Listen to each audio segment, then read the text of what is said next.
Aziz bolalar, halollik sizning eng katta boyligingizdir. Quyida kundalik hayotda uchraydigan holatlar orqali qaysi xatti-harakatlar halollikka mos, yaxshi, qaysilari esa halollikka zid, yaxshi emasligini ko'rib chiqamiz. Har bir vaziyatda to'g'ri yo'lni tanlashga harakat qiling. Topib olingan buyumni egasiga qaytarish juda yaxshi. Topilgan buyumni yashirib olib qolish yaxshi emas. Nazorat ishida o'z bilimingizga tayanib yozish yaxshi. Boshqalardan yoki kitobdan ko'chirib yozish yaxshi emas. Ota-ona yoki ustozga rost gapirish yaxshi. Behuda yolg'on gapirish yaxshi emas.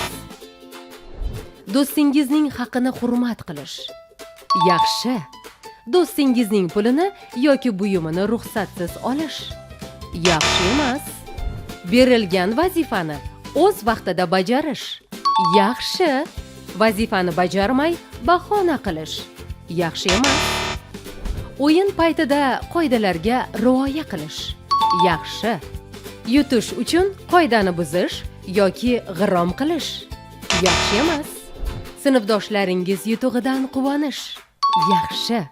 Ularning muvaffaqiyatiga hasad qilish yaxshi emas. Xulosa qilib aytganda, halol va to'g'ri yo'lda bo'lish hurmatingizni va xotirjamlikni oshiradi. Umid qilamizki, sizlar har doim halollikni tanlaysizlar.